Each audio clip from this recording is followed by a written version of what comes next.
देश के स्वच्छ सर्वेक्षण में कभी 131 रैंक पे आने वाला मुरादाबाद आज 10 नंबर पे आ गया है। उत्तर प्रदेश में वह दूसरे नंबर पे है गोरखपुर के बाद। ये कैसे हुआ, यह सब जानने के लिए आज जिन्होंने सबसे ज़्यादा मेहनत की है इसके लिए, मुरादाबाद के नगर आयुक्त श्री दिव्यांश पटेल जी हमारे साथ हैं। हम उनसे बात करेंगे कि ये कैसे संभव हुआ। दिव्यांश जी, इंडियन मास्टरमाइंड्स में आपका बहुत बहुत स्वागत है। धन्यवाद। तो ये आखिर इतनी लंबी छलांग 2 साल में कैसे लगाई? देखिए, जैसा आपने मेंशन किया कि हमने 131वें से 10वां स्थान प्राप्त किया है 3 लाख से 10 लाख की कैटेगरी वाले शहरों में। जाहिर सी बात है, एक ये बहुत बड़ा जंप है और इसके पीछे किसी एक व्यक्ति की मेहनत नहीं है, पूरी टीम की मेहनत है। सबसे पहले अगर इसका श्रेय जाता है तो हमारे उन सफाई मित्रों को जाता है जिन्होंने हमारी कार्य योजना, हमारी रणनीति, हमारी प्लानिंग को अमली जामा पहनाया। अगर मूल रूप से हम बात करें और एक सिस्टमेटिक वे में अगर आप समझना चाहें तो जाहिर सी बात है कि बिना सीनियर्स के सपोर्ट के, बिना एक मार्गदर्शन के ये काम संभव नहीं हो सकता है। तो मुरादाबाद मंडल को नई दिशा देने का जो काम लगातार यहाँ के मंडलायुक्त सर श्री आंजनेय कुमार सिंह सर ने किया है, उनका मार्गदर्शन इसमें सबसे अहम रहा।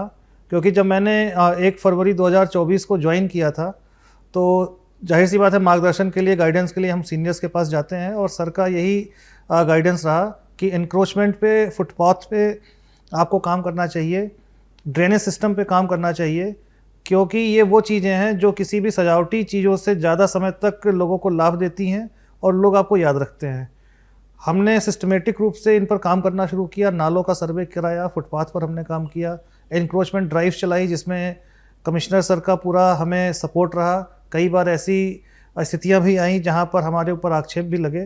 तो जाहिर सी बात है कि ऐसे क्षणों में जब आपको मार्गदर्शन देने वाले व्यक्ति का सपोर्ट रहे तो आपका उत्साह बढ़ता है। शुरुआती 3 महीनों के बाद जब हमारी रैंकिंग जिस साल मैंने ज्वाइन किया 131 थी, वहाँ से हमने जब एक लक्ष्य रखा, वो लक्ष्य मैं झूठ नहीं बोलूँगा टॉप 10 का नहीं था, वो लक्ष्य टॉप 100 का था कि 131 से 100 के अंदर आ जाते हैं। और इसके लिए फिर हमने छोटे छोटे माइक्रो प्लान्स बनाने शुरू किए, अपने अपर नगर आयुक्त के साथ बनाए, हमने अपने जोनल हेड्स के साथ बनाए। और इसमें जो मुझे सबसे बड़ी कमी समझ में आई, वो कमी ये थी कि म्यूनसिपल कमिश्नर पोस्ट को विद इन म्यूनसिपल कॉरपोरेशन ये मान लिया गया था कि साहब तो अनटचेबल हैं, उन्हें बाहर निकलने की ज़रूरत नहीं है, शहर में काम तो सारा नीचे के लोग कर ही लेंगे। तो शायद वो कहीं ना कहीं स्ट्राइक किया। मैंने कमिश्नर सर से भी डिस्कस किया और अल्टीमेटली जो सफाई नहीं होती है का एक नारा मुरादाबाद शहर में गूंजता रहता था, उसको एड्रेस करने के लिए मैंने 5 AM पे निकलना शुरू किया शहर में पर डे। और ये कोई मेरा इनिशिएटिव नहीं था, ये मेरा काम था, ये मेरे लिए गाइडलाइन भी हैं। हमारे उत्तर प्रदेश शासन की गाइडलाइन है कि DCCC के माध्यम से प्रतिदिन 5 बजे सुबह नगर निगमों में सफाई व्यवस्था शुरू हो जानी चाहिए और सभी वरिष्ठ अधिकारी शहर में ग्राउंड ज़ीरो पर दिखने चाहिए।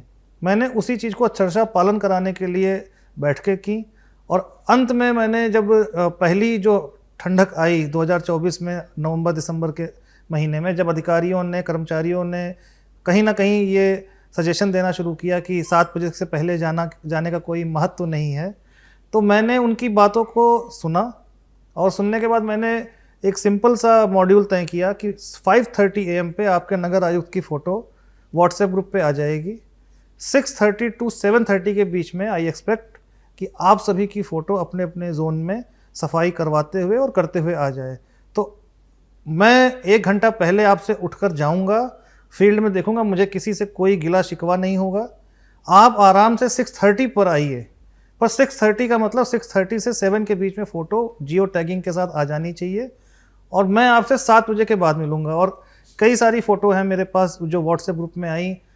हम अपने अधिकारियों को लेकर कभी इम्पीरियल तिराहा, जिसे हमने अब छत्रपति शिवाजी तिराहा घोषित किया है, वहाँ पर चाय पीते थे, कभी किसी और चौराहे पर जाते थे। छोटी छोटी चीज़ों से चौराहों पर 7 बजे, 7:30 बजे टीम के साथ चाय पीते हुए फ़ोटो जब आगे सर्कुलेट होती थी, तो वो तत्व जो कई बार इस फिराक में भी रहते हैं कि किसी अच्छे इनिशिएटिव को हायरार्की के नाम पे बदनाम किया जाए, इनएक्शन के नाम पे बदनाम किया जाए, उनके मनोबल भी टूटे। यहाँ एक बड़ी समस्या ये थी कि प्राइवेट प्लेयर सफाई का ठेका लेकर जिन लोगों को हम ठेका देते हैं, जिन लोगों को हम टेंडर इशू करते हैं सरकारी सिस्टम में door to door garbage collection का, उनको काम नहीं करने देते थे। उनके मनोबल टूटे क्योंकि हमारी टीम, हमारे सफाई कर्मी जब 6 बजे से लेकर 8 बजे के बीच में ही मोहल्लों में पहुंचने लगे तो जनता का भरोसा बढ़ा। लोगों ने हमें जो फीस है वो देनी शुरू की, उससे हमारे जो अन्य आय के साधन है उसमें बढ़ोतरी हुई। और ये एक रिमार्केबल जर्नी है मुरादाबाद नगर निगम की। हमने ब्यूटिफिकेशन का काम शुरू किया जिसको हमने सांस्कृतिक राष्ट्रवाद थीम का नाम दिया, और कल्चरल नेशनलिज्म की थीम पर मेरे ख्याल से ये वन ऑफ इट्स काइंड शहर होगा जिसको कि हमने सजाया संवारा। इसमें लगातार कमिश्नर सर के साथ मैं बैठ के करता था, अपने आइडियाज़ देता था, and I feel very lucky that I got such a boss जिन्होंने हमें इस तरीके से सोचा समझा, अपने आइडियाज़ दिए और पूरा ट्रस्ट दिखाया। क्योंकि ब्यूटिफिकेशन तो एक एस्पेक्ट हो सकता है, ग्राउंड ज़ीरो पे पर डे 5:30 AM पे मेरा जाना और फिर हमारे अधिकारियों की मेहनत, ये रिजल्ट दिया हमें। दिव्यांश जी, माना जाता है कि अगर बॉस सख्त हो तो सबऑर्डिनेट्स अनकोऑपरेटिव हो जाते हैं कि साहब अरे यार 5 बजे बुला रहे हैं, बताओ इतनी ठंड में 5 बजे कैसे जाएंगे, साहब का तो क्या है, वो अपना गाड़ी में बैठ के पहुंच गए। तो ऐसे अनकोऑपरेटिव एम्प्लॉयज़ को आपने कोऑपरेटिव कैसे बनाया? देखिए, जैसा मैंने पहले ही सवाल के जवाब में बताया कि कोऑपरेशन और नॉन कोऑपरेशन दोनों लीडरशिप पे डिपेंड करता है। और मुझे आंजनेय सर ने यही सिखाया कि आपको अपना रोल मॉडल खुद को बनाना चाहिए अगर आप टीम से काम कराना चाहते हैं। वो सर इस बात को फॉलो भी बहुत करते हैं। तो मैंने बस एक सिंपल सा डिवाइस निकाला कि और तो मोटिवेशनल स्पीच देने का कोई फ़ायदा यूजुअली मुझे नहीं लगता होता है, तो मैंने खुद को ही प्रेजेंट करना शुरू किया, स्पेशली ठंडक में। और ये मैं पूरे दावे के साथ कह सकता हूँ कि 2024 की पूरी ठंड, 2025 की पूरी ठंड में सारे रिकॉर्ड हमारे पास हैं, सारी फ़ोटोज़ हमारे पास हैं। पर डे मैं 5 AM से 5:30 AM के बीच में शहर में था।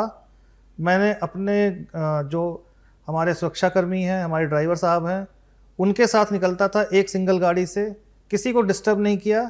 एक सिंपल फार्मूला दिया कि your municipal commissioner will be on ground zero between 5 to 5:30 AM, और मेरी आपसे ये अपेक्षा है कि आप 6:30 से 7:30 के बीच में आ जाएं और अपनी फ़ोटो ग्रुप में ज़रूर डाल दें ताकि मैं देख सकूं किस जोन में कौन सा अधिकारी प्रेजेंट है। इसके बाद शायद कहीं किसी के पास कोई विंडो नहीं बची, क्योंकि मैं खुद गाड़ी से उतर के 2 घंटे 1 घंटे ठंड में निरीक्षण लगातार करता था, सफाई कर्मियों से बात करता था, और उसके बाद अपने अन्य अधिकारी जो 6:30 के बाद आते थे जिनको मैंने ही अलाउ किया था, उनके साथ मैं चाय भी पीता था। और वहीं पे चर्चा होती थी कि आने वाले समय में क्या क्या दिक्कतें आ रही हैं, किस मोहल्ले में कोई प्राइवेट प्लेयर हमें घुसने नहीं दे रहा है, कहाँ पे हमें FIR करानी है। वो सारी चीज़ें वहीं डिस्कस होकर वहीं सॉर्ट आउट करते थे, और 1 साल के अंदर हमने इन चीज़ों को ठीक कर दिया। सफाई में एक सबसे बड़ी समस्या आती है कि जो नागरिक हैं, सिटीज़न, उनका भी कॉपरेशन नहीं मिलता कि आपका गार्बेज सेग्रीगेशन के सब गीला कचरा, सूखा कचरा, ऑर्गेनिक कचरा, इनऑर्गेनिक कचरा सब मिक्स करके मिलता है। तो क्या आपने पूरे मुरादाबाद में इस सेग्रीगेशन ग्राउंड लेवल से स्टार्ट कर दिया है? जो आप गार्बेज कलेक्शन करते हैं वो आपको सेग्रीगेटेड मिलता है? जैसा आपने कहा कि नागरिकों का सहयोग नहीं मिलता है, मैं इसे दूसरी तरीके से देखता हूँ, क्योंकि मैं टेबल की दूसरी साइड में बैठता हूँ। मेरा ये मानना है कि हमें सबसे पहले वहाँ पहुँचना ज़रूरी है जहाँ से ये बात उठ रही है, और मैंने इस मुरादाबाद में इसको प्रैक्टिकली देखा है और फील किया है और अचीव किया है अपना टारगेट। पहले जिन मोहल्लों से हमें डोर टू डोर कलेक्शन का पैसा नहीं मिलता था, जो फीस नहीं जमा करते थे, वो लोग खुद आकर, वो RWA आके यहाँ पे अब रिक्वेस्ट करते हैं कि सर हमारे यहाँ आप एक गाड़ी और बढ़ा दीजिए, हमारे यहाँ थोड़ा गार्बेज ज़्यादा निकलता है, जो एक गाड़ी आपकी सुबह आती है एक गाड़ी शाम को भी आ जाए और हम डबल चार्ज दे देंगे। और सेग्रीगेशन की आपने बात की, हमारी यहाँ की IEC टीम ने सारे मोहल्लों में अभियान चलाया, यहाँ के जो भी पार्षद हैं उनके साथ हमने अभियान चलाया, और हमने 70% से ज़्यादा इस शहर में सेग्रीगेशन के बारे में जो टारगेट था वो अचीव कर लिया है। और यही कारण है कि हमारा जो टंचिंग ग्राउंड, जहाँ हमने आपको भी विजिट कराया, वहाँ पे जो कूड़े का पहाड़ था वो इतनी तेज़ी से हमने पिछले 1 साल में ख़त्म किया है। जी जी। और एक भारतीय नागरिकता है कि हम अपना घर साफ करते हैं और उठा के बाहर फेंक देते हैं। अपनी गली को हम अपना नहीं समझते, मानते हैं ये तो सब सार्वजनिक जगह है, तो वहाँ पे गार्बेज पाइल अप होता रहता है। तो ऐसे लोगों को आपने कैसे टर्न अराउंड किया कि साहब वो मिल के जब गार्बेज की गाड़ी आए उसी में गार्बेज डालें? देखिए, जब हमने टेंडर्स को दोबारा से नोटिफाई किया और टेंडर दिया, सबसे पहला हमने जो एड्रेस किया प्रॉब्लम वो प्राइवेट प्लेयर्स की थी। इसके बाद हमने मोहल्ले वाइज, वार्ड वाइज बैठकें की। अभी ये सबको क्लियर मैसेज है कि सुबह 8 बजे तक अगर आपके मोहल्ले में आपने जहाँ पर एक नियत जगह है वहाँ कूड़ा नहीं रखा और इसके बाद किसी के घर के सामने कूड़ा दिखा या आसपास कहीं दिखा, तो सीसीटीवी से हम चेक करा के वहाँ पे हैवी पेनल्टी लगाते हैं। और इसका असर दिख रहा है, क्योंकि पहले क्या होता था कि गाड़ियाँ आती थी और लोग आराम से सुबह 9 बजे या 10 बजे अपने घर की सफाई अपने हिसाब से करके कूड़ा फेंक रहे हैं। उसको हमने एड्रेस किया है। कई जगह पर ये बात आई कि ठीक है साहब, हम देर से उठे सो के हमारी क्या गलती है। उनके लिए हमने विशेष रूप से स्ट्रिक्ट प्रोविज़न किया कि आप कूड़ा उस समय तक नहीं फेंकेंगे जब तक शाम में हमारी गाड़ी दोबारा राउंड पे नहीं आ जाती है। तो नागरिकों का सहयोग भी तभी बढ़ता है जब वो देखते हैं कि एक रोबस्ट सिस्टम लगातार काम कर रहा है। और अब चूँकि 10वीं रैंक हमें मिली तो सफाई की व्यवस्था काफ़ी सुधरी है। कई ऐसी चीज़ें हैं, जैसे शहर में डेयरी चलाने वाले लोग हैं जो भैंस पालते हैं या गाय पाले हुए हैं, जो कि लीगली अलाउड भी नहीं है, उनको कहाँ बसाया जाए, उनका विस्थापन अगर हो रहा है तो उन्हें कहाँ पे दूसरी जगह बसावट दी जाए, उस पर भी विचार चल रहा है। पर उसी सिचुएशन में ही उन पर पेनल्टी भी लगाई जा रही है, क्योंकि कई बार जानबूझकर गोबर इत्यादि वो नाले में फैला देते हैं। तो ये क्रॉनिक डिजीज़ को हराने के लिए लगातार हमें एफर्ट करना पड़ता है और हमने किया है। और इस साल का जो स्वच्छ सर्वेक्षण 2026 हुआ है, उसमें हमें पूरी उम्मीद है कि इस साल हम अपनी कैटेगरी में टॉप 3 में आएंगे। तो इसमें टेक्नोलॉजी का कितना योगदान है? टेक्नोलॉजी का योगदान जाहिर तौर पे काफ़ी है, क्योंकि जो गाड़ियाँ चलती हैं, पहले शिकायतें होती थी कि ये गाड़ी आती नहीं है, गाड़ी जाती नहीं है। कमिश्नर सर ने हमें ICCC के माध्यम से इसमें जोड़ने के लिए कहा। उनका ही आइडिया था कि GPS बेस्ड गाड़ियाँ आप लगाइए। हमने सारी गाड़ियों में GPS लगाया, अपनी गार्बेज गाड़ियों में लगाया, ट्रक में लगाया, ट्रैक्टर में लगाया। उससे मॉनिटरिंग में सिस्टम सुधार हुआ। इसके अलावा हमने जो ट्रेंचिंग ग्राउंड पे अपनी मशीनें काफ़ी हाई क्वालिटी की लगवाई, दोबारा से टेंडर किया, लगातार हमारा प्रोसेसिंग बढ़ा। हमारी प्रोसेसिंग क्षमता भी 600 मीट्रिक टन की हमने की। उससे भी काफ़ी सुधार हुआ, कूड़े का पहाड़ गायब हुआ, जो कि एक बहुत बड़ा चेंज है। तो जाहिर सी बात है, जो टेक्नोलॉजी बेस्ड वर्क है उसके नाते चीज़ें सुधर रही हैं। अब लगातार मॉनिटरिंग अच्छी हो रही है। हमने मिस्ट प्लांट लगाए, जो हमारी गाड़ी एनकैप से ख़रीदी गई वो लगाई, और जो हमारी मैकेनिकल रोड स्वीपिंग मशीन है वो रात में पर डे चल रही है। उससे भी काफ़ी जो डस्ट है वो दूर होने में हमें मदद मिलती है। तो टेक्नोलॉजी का तो डेफिनेटली काफ़ी बड़ा रोल है। जी, तो मुरादाबाद को साफ रखने में आपके सामने सबसे बड़ी समस्या क्या आई? सबसे बड़ी समस्या अपनी टीम को मोटिवेट करने की थी, जिसको कि शुरू के 5-6 महीने में मैंने किया। और जो दूसरी सबसे बड़ी समस्या थी वो लोगों में जागरूकता का अभाव था, और वो जागरूकता का अभाव उनके द्वारा जानबूझकर नहीं था। उनको ये शायद कहीं से भरोसा ही नहीं था कि उनका नगर निगम उन्हें इतनी अच्छी सर्विसेज दे सकता है। उनका नगर निगम देश के कुछ साफ़ और सुंदर शहरों में म्यूनसिपल कॉरपोरेशन एरिया को ला सकता है, टाउन एरिया को ला सकता है। और जब एक बार वो भरोसा कायम हुआ तो रिज़ल्ट, आप चाहे दिल्ली रोड पर आज गए हों, चाहे कांठ रोड पर गए हों, या आप जो सफाई का एक बहुत कोर एरिया होता है, टंचिंग ग्राउंड, जहाँ पे सारे शहर का कूड़ा जाता है, जहाँ मैं ले गया, आप वहाँ गए हो, हर जगह व्यवस्था आपको ठीक मिली। इसके अलावा मुरादाबाद वायु सर्वेक्षण में भी देश में दूसरे नंबर पे आया है। जी। तो हवा साथ में कैसे साफ किया आपने? देखिए, जो अगर मैं सही मुझे याद है तो फरवरी 2025 में हमारे मंडलायुक्त आंजनेय सर का फ़ोन आया मुझे कि दिव्यांशु, तुम्हें लगता होगा कि तुम्हारा कमिश्नर हर काम तुम पे ठेलता है, पर एक काम और मैं तुम्हें दे रहा हूँ। तो मैंने कहा जी सर, आप बताएं। तो सर ने कहा कि तुम ऐसा करो, तुम शहर की जो 3 मेन रोड हैं उन तीनों पे ग्रीन बेल्ट बना दो, क्योंकि नाले के पीछे की जो दीवार है वो बहुत गंदी है, उस पर झाड़ियाँ उगी हुई हैं, लताएं जा रही हैं, और साथ में कहीं कोई ग्रीन बेल्ट दिखती नहीं है। तो मैंने सर से सिर्फ एक ही रिक्वेस्ट की कि सर मैं जब करूं तो मुझे बीच में कोई हस्तक्षेप नहीं चाहिए किसी भी गवर्नमेंट डिपार्टमेंट का। सर ने उसको इंश्योर किया, जैसा मैंने कहा कि सर का सपोर्ट रहा सारे हमारे स्कीम इनिशिएटिव्स में। और आपने देखा होगा कि आप गागन पुल से और लोकोशेट पुल तक आएँ या यहाँ पे सरदार पटेल राष्ट्रीय एकता चौक है, यहाँ से अगर आप आगे को जाएं, हर जगह आपको हरियाली दिख रही है। डिवाइडर पे पूरा बोगनविलिया दिख रहा है, रोड के किनारे चंपा के पेड़ दिख रहे हैं, बीच में लाइटिंग है। चाहे आप दिन में ट्रैवल कर रहे हो या रात में करो, रात में लाइटिंग के साथ वो पेड़ और अच्छे दिखते हैं।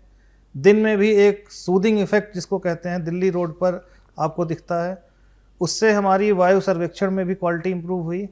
साथ में हमने जो अन्य इनिशिएटिव लिए, मिस्ट प्लांट वगैरह लगाए, उसकी वजह से भी इम्प्रूव हुआ। तो हमें कंट्री में दूसरा स्थान मिला और इस साल हम उस रैंकिंग में भी पूरा एफर्ट लगा रहे हैं कि हम फर्स्ट रैंक पर आएँ सितंबर के महीने में, जिसका रिजल्ट आना है। अच्छा, मुरादाबाद को पीतल नगरी भी कहते हैं, ब्रास सिटी जी।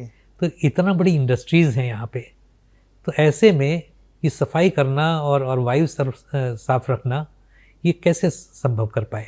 देखिए, अब इसके बारे में मैं सिर्फ इतना कह सकता हूँ कि कॉन्टीन्यूअस मॉनिटरिंग और जो हमने समय समय पे अलग अलग जगहों पे वायु सर्वेक्षण के लिए मॉनिटरिंग पैनल लगाए हैं, वहाँ से हम जो भी उसके गुणांक है, जो भी उसके पैरामीटर्स हैं, उस पर नज़र रखते हैं।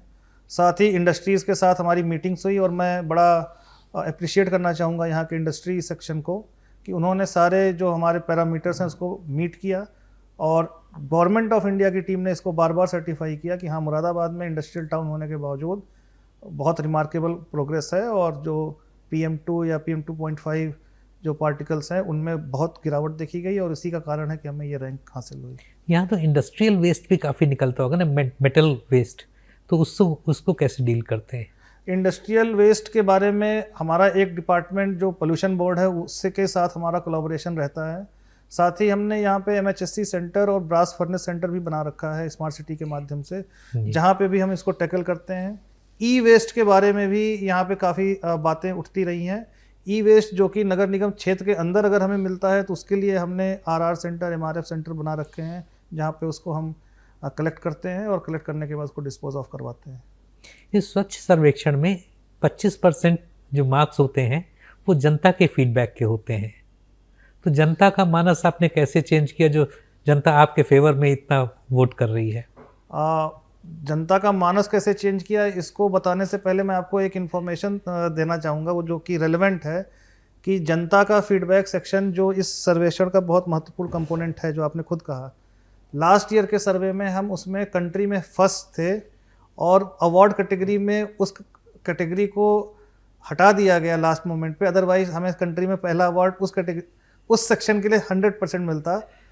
जाहिर सी बात है, अब अगर आपके मूल सवाल पे मैं आऊँ कि जनता का मन कैसे जीता, जनता का मन जीतने की ज़रूरत नहीं होती है, मेरा ये मानना है। अगर आप काम कर रहे हैं, आप किसी भी एक कॉमनर से इस समय मुरादाबाद में पूछेंगे तो वो एक ऑनेस्ट फीडबैक ही आपको प्रोवाइड करेगा। वो हो सकता है हमारी 4 कमियां बताए, पर हो सकता है वो 2 हमारी अच्छाई ज़रूर बताएगा कि हाँ काम हो रहा है। लोग अब ये कम से कम, ये मैंने अक्रॉस द सोसाइटी पता कराया, खुद भी मैं बात करता हूँ, तो सबका ये कहना ठीक है सर, एक ये 24/7 डिपार्टमेंट है, नाली की समस्या, रोड की समस्या, कई बार कहीं सफाई की समस्या आती है, बट लोग इस बात को कहते हैं कि मुरादाबाद नगर निगम ने 2 साल में खुद को बहुत बदला है, शहर को बदला है और शहर वासियों की जो पहचान थी, उनकी एस्पिरेशन को बदला है। अब शहर में जो मुरादाबाद का लोकल है या जो कोई गेस्ट आता है, दोनों को ये चीज़ कॉमनली वो दोनों बोलते हैं कि शहर हमारा बदल गया है। अच्छा, जैसे इंदौर और सूरत ये शहर हैं जिन्होंने स्वच्छता को एक अभियान की तरह चलाया और उसमें कंसिस्टेंसी आ गई है जी। तो आपके लिए जो आप नंबर 1 बनने की बात करें तो क्या रोड मैप क्या है उसका? जाहिर सी बात है, जो आपने की वर्ड बोला, कंसिस्टेंसी इज़ द की। हम रहें नहीं रहें, जो इस चेयर पे रहे, जो टीम रहे, वो लगातार कंसिस्टेंट रहे। इंदौर या अहमदाबाद या कोई भी बड़ा शहर, वहाँ पे भी ऑफिसर्स चेंज होते रहते हैं, but work culture, work ethics नहीं चेंज होना चाहिए। दूसरी बात, 74th अमेंडमेंट लागू होने से जो म्यूनसिपल कॉरपोरेशंस को स्ट्रेंथ मिलती है, वो स्ट्रेंथ वहाँ अवेलेबल है। यहाँ पे भी विचार चल रहा है जिसका निर्णय ऊपर के लेवल पे होना है, जिसमें हम कोई कमेंट भी नहीं कर सकते। पर जाहिर सी बात है कि चूँकि संविधान के 74वें संशोधन में ये व्यवस्था है कि नगरीय क्षेत्र का विस्तार होने के बाद नगरीय सुविधाओं के अच्छे तरीके से जनता तक पहुंचाने के लिए 74वां संविधान संशोधन लागू किया जाता रहा है देश के अलग अलग हिस्सों में। तो जाहिर सी बात है कि इंदौर और अहमदाबाद का साइज़ बड़ा है, वहाँ के म्यूनसिपल कॉरपोरेशंस को पावर बहुत है, बीएमसी को बहुत पावर है और संसाधन उनके पास हैं। हम जो जिस पॉपुलेशन कैटेगरी में अभी खड़े हैं, वहाँ पे कभी अभी तक की एस्पिरेशन ही नहीं थी कि जैसा मैंने कहा कि हमारी एस्पिरेशन टॉप 100 में आने की थी। कुछ अच्छा काम हुआ तो मैं झूठ नहीं बोलूँगा, मैंने अपनी टीम से कहा था कि चलो टॉप 50 में अगर आ गए तो हम इसे अच्छी एक अचीवमेंट के रूप में प्रचारित करेंगे। पर शायद काम अच्छा रहा, सर्वेक्षण में हम पैरामीटर्स को मीट कर पाए, हम 10 रैंक पे आए। मुझे बिलीव नहीं हुआ, मैंने 2 बार क्रॉस चेक किया और उसके बाद मैंने टीम को सेम डे मोटिवेट किया कि नहीं, हम 10 में हैं, हमें टॉप 3 में आना है। तो ये असर दिखता है जब आपको रिजल्ट आपकी उम्मीदों से बढ़कर मिलता है, तो पब्लिक भी खुश होती है। मीडिया ने बड़ा सपोर्ट दिखाया, क्योंकि उसके पहले मीडिया जो बहुत क्रिटिकल भी रहती थी, उसका भी थोड़ा रोल और पॉजिटिव दिशा में गया और अब हम उम्मीद कर रहे हैं कि इस साल टॉप 3 में रहेंगे। ये 2 साल की जर्नी में कोई ऐसा इंसिडेंट रहा हो जिसने या तो आपके मन को एकदम बहुत छू लिया, बहुत मन स्पर्शी रहा हो, या जिससे बहुत हर्ट हुआ हो, कोई ऐसी चीज़, कोई ऐसी घटना? हाँ, दोनों घटनाएं हर जी। प्रशासनिक अधिकारी के टेन्योर में कहीं ना कहीं ये आता रहता है। छू लेने वाली घटना तो कई सारी रही हैं। एक जैसे इंसिडेंट था जहाँ पे सफाई को लेके काफ़ी समस्याएं रहती थी और फिर वो एक बच्ची थी जिसने मुझे अपने हाथ से वो लेटर लिख कर दिया। वो बड़ा टची मुझे लगा कि चलो हम पहुँच रहे हैं जनता तक और अच्छी बात है कि कुछ अप्रिसिएशन हमें मिल रहा है। हर्ट करने वाली जो बात है वो ऐसा रहा कि जब आप आते हैं, आपको लगता है कि आप काम अच्छा कर रहे हैं और अचानक आप पे एलिगेशन लगते हैं। तो शुरुआती ही 6-7 महीनों में, मैंने फरवरी में ज्वाइनिंग की थी और जिस समय मैंने ज्वाइन किया था उस समय नगर निगम मुरादाबाद का जो हाउस टैक्स कलेक्शन है वो 38 CR था और 2 महीने में मैंने जो भी अपनी टीम से मेहनत हम कर सके, साथ में लग के हमने प्रयास किए, टीम का बड़ा कोऑपरेशन रहा, तो 93 CR पे हम पहुँचे फरवरी और मार्च की 2 महीनों में। 2 महीनों में। एलिगेशन उसमें ये लगे कि इंडस्ट्री का शोषण हो रहा है, एक्सपोर्टर्स का शोषण किया जा रहा है, हाउस टैक्स को उल जलूल बढ़ाकर म्यूनसिपल कॉरपोरेशन के लोग ले रहे हैं। उस समय शिकायतें हुई और जो हर्ट करने वाली बात है वो हर्ट ये जो भी मुझे लगा कि एक पर्टिकुलर लेवल पे मुझे सफाई देनी पड़ी, मेरा प्रेजेंटेशन कराया गया, मैंने अपना सारा प्रेजेंटेशन दिया, एज पर रूल रेगुलेशन बताया और उसी चीज़ पर मुहर लगी और अगले दिन की हेडलाइन यहाँ छपी कि नगर निगम के जो कार्य हैं उन पे शासन की मुहर लगी, हाउस टैक्स ऐसे ही वसूला जाएगा। जबकि GIS सर्वे जो उत्तर प्रदेश शासन का जियो जारी हुआ था उसके बेस्ड पर मुरादाबाद उन चुनिंदा नगर निगमों में था जिसने GIS बेस्ड सर्वे को एज इट इज़ लागू करवाने में हमने इनिशिएटिव लिया और आज यही कारण है कि 2 साल के अंदर हम 40 करोड़ से 162 करोड़ पर पहुंच गए हैं, 4 गुना। जब मैं पहली कार्यकारिणी की बैठक में था तो यहाँ के मेयर साहब ने ये मुझे चैलेंज दिया था कि आप बड़ी बड़ी बातें तो कर रहे हैं सब अधिकारी लोग, पर ये आप देखिए टैक्स में 38 करोड़ रुपए पे हम खड़े हैं, इसको अगर आपके अधिकारी या आपके कर्मचारी ईमानदार हो जाएं और हर घर से 100 रुपये भी वसूलें तो हम 100 करोड़ तक पहुँच सकते हैं। तो जब 93 हम पहुँचे तब भी उन्होंने चैलेंज को एज इट इज़ रखा कि नहीं, ये तो अभी भी चोरी जारी है, 100 करोड़ होना चाहिए कम से कम। और इस साल जब हमने 162 करोड़ वसूला तब उन्होंने कहा कि नहीं, अब प्रगति भी है और सारे जनप्रतिनिधियों ने ये बात ऊपर तक भी बताई कि जो गैप था, जो चोरी की घटनाएं होती थी, जो करप्शन की बातें थी, वो बहुत नेग्लिजिबल रेट पर आ गई हैं। अदरवाइज 2 फाइनेंशियल ईयर में from 40 CR to 162 CR is more than impossible, या 400% हाइक। यस। दूसरी चीज़ कि अब जो आपने प्रगति दिखाई है वो अपने आप में केस स्टडी बन गया है, तो कहाँ कहाँ से लोग इसको सीखने आ रहे हैं या इसको कहाँ कहाँ सिखाया जा रहा है, किन इंस्टीट्यूट्स में पढ़ाया जा रहा है, क्या ऐसा कुछ है? देखिए, जाहिर सी बात है हम एक दूसरे को देखकर सीखते हैं, मैं भी कई जगहों से देखकर सीखता हूँ, मैंने भी कई चीज़ें, मुझे कोई ये वो नहीं है बोलने में कि मैंने काफ़ी चीज़ें देखकर और अन्य जगहों को देखकर यहाँ पे कॉपी की है। ऐसे ही हमारे जो साथ के लोग हैं या जो हमारे जूनियर कलीग्स हैं, अलीगढ़ में यहाँ का संविधान पार्क देख के वहाँ के म्यूनसिपल कमिश्नर ने संविधान पार्क बनाया है। हमारा परमवीर पथ देखकर अलीगढ़ में परमवीर पथ बनाया गया है। कमिश्नर सर ने 1-2 जगह के नगर आयुक्तों को बुलाकर जो पत्थर की जो हमने रेलिंग ग्रीन बेल्ट के आगे लगाई है और बीच में पैदल यात्रियों को चलने के लिए फुटपाथ पे बोलार्ड लगाए हैं विद रेडियम, ताकि वो रात में दिखें और एक्सीडेंट को हम प्रिवेंट कर सकें। उसके लिए कमिश्नर सर ने 1-2 नगर आयुक्तों को बताया। कई जगह के जो हमारे और कमिश्नर सर या मैम हैं, उन्होंने अपनी टीम को भेजा एक स्टडी करने के लिए कैसे इंक्रोचमेंट हटाया जाता है सिस्टमेटिक वे में, उस पर बोलार्ड कैसे लगाना है। हमारा एक बहुत रिमार्केबल प्रोग्रेस और हमारी अचीवमेंट रही है कि रोड साइनेज, अगर आपने रोड के किनारे किनारे बोर्ड देखे हों, बहुत हाई क्वालिटी के बोर्ड लगे हुए हैं कि पेट्रोल पंप यहाँ है, मंदिर यहाँ है इत्यादि, वो हमने वर्ल्ड क्लास कंपनी से लगवाए, ओपन टेंडर किया। रोड साइनेज प्रोजेक्ट जो है वो मेरे दिल के बहुत करीब रहा है, क्योंकि वो शहर की ब्यूटी को इन्हेंस करता है। कमिश्नर सर को जब ये प्रेजेंटेशन हुई थी तब उतना अच्छा नहीं लगा था, लेकिन जब ये बनकर निकला तो सर ने खुद कहा ये काम पीडब्ल्यूडी का था, ये काम भी नगर निगम ने किया। और जो आज सुबह मैंने आपको फुट ओवर ब्रिज दिखाया अपना, जो कि 90% बन चुका है, ये भी मेरी एक रिमार्केबल अचीवमेंट रही है कि ये हमने बिना कोई पैसा खर्च किए पीपीपी मॉडल पर बनाकर दिखाया है।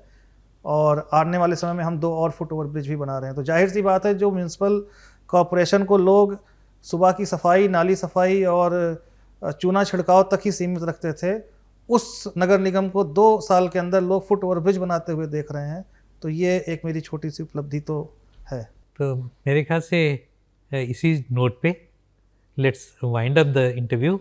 आपसे बात करके बहुत अच्छा लगा और हम आपसे बार बार आपको ट्रैवल करते रहेंगे, क्योंकि आप काम ही इतने अच्छे कर रहे हैं।